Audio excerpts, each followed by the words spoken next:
Hello viewers, good afternoon. I am Harshita from learning world classes. तो हिंदी की कक्षा में आप सभी का हार्दिक स्वागत है। तो बेसिकली ये जो सीरीज़ है ये बेसिक हिंदी व्याकरण को अच्छे तरीके से जानने के लिए बनाई जा रही है, जिसमें हम हर एक टॉपिक को बिल्कुल अच्छे तरीके से डीप में जानेंगे।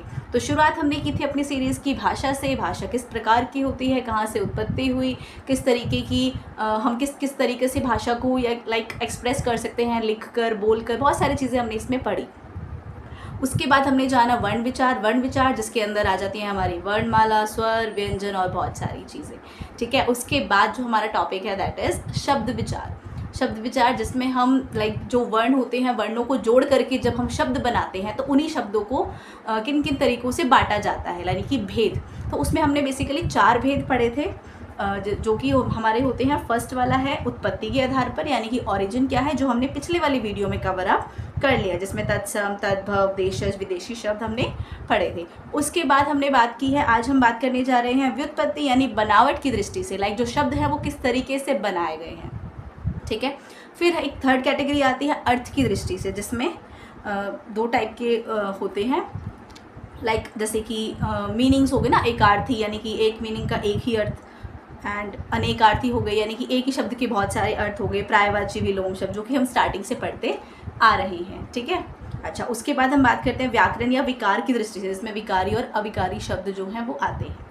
ठीक है, तो अब जानते हैं आज की जो वीडियो है वो बेसिकली बेस्ड है व्युत्पत्ति के आधार पर, यानी कि बनावट के आधार पर शब्दों के भेद। ठीक है, तो बेसिकली इस कैटेगरी में 3 तरीके के शब्द आ जाते हैं, रूढ़ शब्द, यौगिक शब्द और योग रूढ़ शब्द।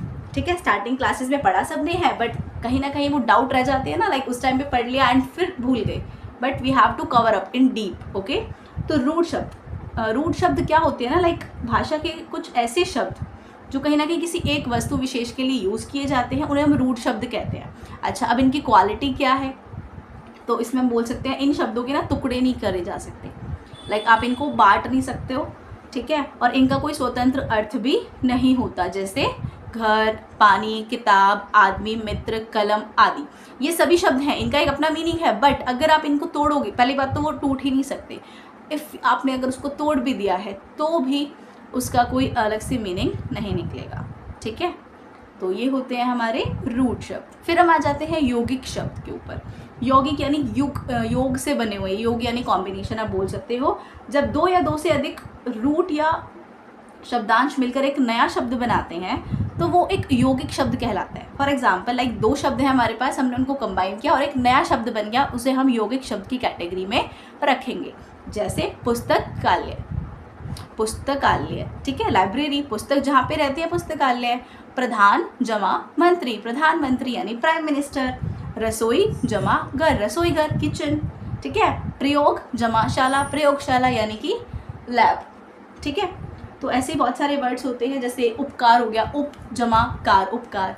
ठीक है, तो यानी कि मेन क्या है ना, यौगिक से आप याद रख सकते हो, 2 शब्दों का योग यहाँ पे आपको मिल जाएगा। ठीक है, थर्ड चीज़ आ जाती है योग रूढ़। योग रूढ़ क्या होते हैं, ये 2 या 2 से अधिक शब्द या वाक्यांशों से तो बने होते हैं, लेकिन इसमें ट्विस्ट क्या है, ये किसी एक पर्टिकुलर पर्सन के लिए या किसी एक पर्टिकुलर चीज़ के लिए इस्तेमाल किए जाते हैं। 2 शब्द से तो बन रहे हैं, बट वो कहीं ना कहीं एक थर्ड पर्सन तो नहीं बोलेंगे, एक अलग से कोई चीज़ है, उसको डिनोट करने के लिए इन शब्दों का इस्तेमाल किया जाता है। जैसे दश जमा आनंद, यानी 10 हैं जिसके सर, या आनंद यानी दशानन। अब दशानन जो है वो किसके लिए यूज़ किया जाता है, रेफर किसके लिए किया जाता है, रावण के लिए। ठीक है, ऐसे ही विष जमा धर, विषधर यानी कि जहर को पीने वाला। ठीक है, तो विषधर यानी शिवजी के लिए ये बेसिकली डिनोट किया जाता है। ठीक है, सो ये था हमारा व्युत्पत्ति के या बनावट की दृष्टि से शब्द भेद। ठीक है, तो आई होप कि आपको वीडियो समझ में आई होगी और जो भी कॉन्सेप्ट है वो इजीली समझ में आ गई होंगी। आज की वीडियो बहुत छोटी रहेगी, बिकॉज ये जो टॉपिक है बहुत ईजी सा है और छोटा सा है, इसीलिए हमने इसको बहुत ज़्यादा एक्स्ट्रा एनहेंस नहीं किया है, क्योंकि मेन टॉपिक समझ में आना चाहिए आपको। ठीक है, एग्जाम्पल भी आपको इसमें 2-2, 3-3 मिल गए हैं, ताकि आपका जो कॉन्सेप्ट है वो क्लियर हो जाए।